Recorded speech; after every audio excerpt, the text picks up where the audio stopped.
साथीहरू हजुरहरू पनि युट्युब चलाउनुहुन्छ हजुरहरूको आफ्नै युट्युब च्यानल छ र युट्युब च्यानलमा हजुरहरूले भिडियोहरू बनाएर हालिरहनुहुन्छ तर हजुरहरूको भिडियोमा भ्युज आइरहेको छैन हजुरहरूको च्यानलमा सब्सक्राइबरहरू बढिरहनु भएको छैन अब हजुरहरूले सोच्दै हुनुहुन्छ च्यानल नेम चेन्ज गरौँ कि अथवा हजुरहरूले आफ्नो युट्युब च्यानल नेम चेन्ज गर्नुभएको त छ तर डिस्प्ले गरिरहेको छैन सो गरिरहेको छैन नयाँ युट्युब च्यानल नेम पुरानै च्यानल नेम देखाइरहेको छ अथवा सर्च गर्दा पनि पुरानै युट्युब च्यानल नेम देखाइरहेको छ र नयाँ च्यानल नेम देखाएको छैन अथवा सर्च लिस्टमै हजुरहरूको च्यानल आइरहेको छैन भने कसरी युट्युब च्यानल नेम चेन्ज गर्दाखेरि डिस्प्ले गर्छ सो गर्छ र युट्युब च्यानलमा सर्च गर्दा पनि आउँछ भनेर हजुरहरू जानकारी लिन चाहनुहुन्छ भने यो भिडियोलाई स्किप नगरी पुरा हेर्नु होला। यस भिडियोमा मैले पुरा जानकारी दिएको छु। नमस्कार साथीहरू हजुरहरूलाई यस च्यानलमा स्वागत छ। साथीहरू हजुरहरू यस च्यानलमा नयाँ हुनुहुन्छ भने मेरो यो च्यानललाई सब्स्क्राइब गरी साइडमा रहेको अल नोटिफिकेसन बेल आइकनलाई पनि अन गर्नुहोला ताकि हजुरहरूले यस्तै टेक्निकल सम्बन्धी भिडियोहरू हेर्न पाउनुहुनेछ। आउनुहोस् साथीहरू अब ढिलो नगरी भिडियोतर्फ लागौँ।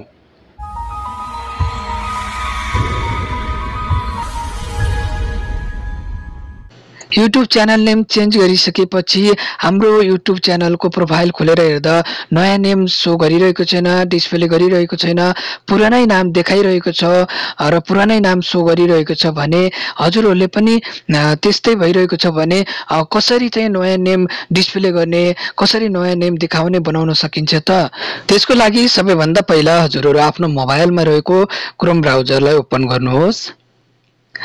त्यसपछि सर्च बारमा जानुहोस् र यहाँनिर youtube.com लेखेर सर्च गर्नुहोस्।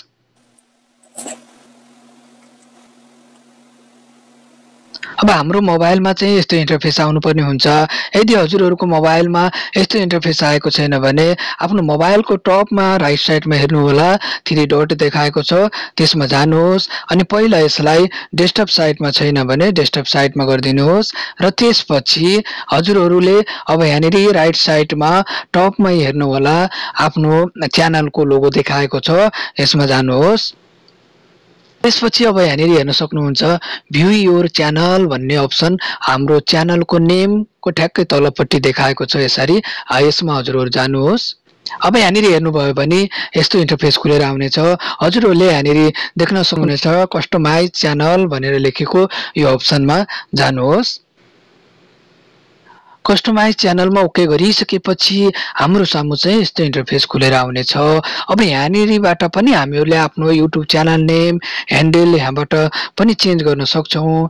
अब हजुरहरूले पहिल्यै युट्युबमा गएर चेन्ज गरिसक्नु भएको छ भने हजुरहरूले यदि त्यहाँबाट डिस्क्रिप्सन चेन्ज गर्नुभएको छैन भने यहाँनिर हजुरहरूले आफ्नो डिस्क्रिप्सन पनि चेन्ज गर्नुहोला।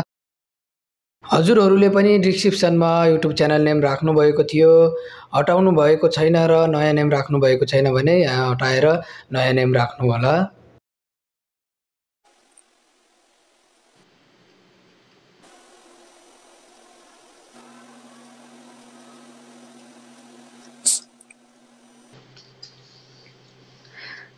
डिस्क्रिप्सन राखिसकेपछि ठ्याक्कै त्यसको तलपट्टि हेर्नुहोस् हेड ल्याङ्ग्वेज भनेर यस्तो अप्सन देखाएको छ यो अप्सनमा जानुहोस्।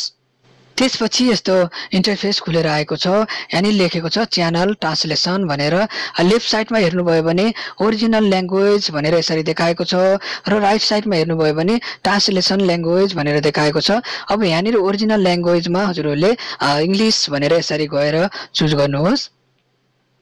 त्यसपछि ट्रान्सलेसन ल्याङ्ग्वेजमा जानुहोस् र यहाँनिर नेपाली भनेर हजुरहरूले चुज गर्न सक्नुहुन्छ। यसरी ट्रान्सलेसन ल्याङ्ग्वेज चुज गरिसकेपछि यस्तो प्रकारको अप्सन खुलेर आउनेछ च्यानल नेम अनि च्यानल डिस्क्रिप्सन भनेर यो अप्सन खुलेर आएको छ। हजुरहरूले आफ्नो च्यानल नेम जुन लेफ्ट साइडमा छ त्यसलाई कपी गरेर यो राइट साइडमा पेस्ट गरिदिनुहोस्। त्यसैगरी यहाँनिर लेफ्ट साइडमा रहेको डिस्क्रिप्सनलाई पनि कपी गर्नुहोस् र राइट साइडमा ल्याएर पेस्ट गरिदिनुहोस्। अब यसरी लेफ्ट साइडमा जुन हाम्रो च्यानल नेम च्यानल डिस्क्रिप्सन छ हामीले कपी गरेर राइट साइडमा राखिसकेपछि अब यसलाई डन गरिदिनुहोस्।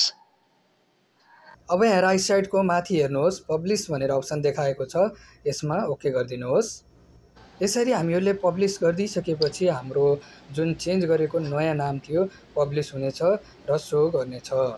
हजुरहरूलाई भिडियो कस्तो लाग्यो कमेन्टमा सल्लाह सुझाव दिनुहोला र भिडियोमा लाइक गरिदिनुहोला र त्यस्तै गरी भिडियो आफ्नो साथीहरूमाझ सेयर पनि गरिदिनुहोला ताकि उहाँहरूलाई पनि सहयोग हुनेछ। धन्यवाद साथीहरू भिडियो अन्तिमसम्म हेरिदिनु भएकोमा।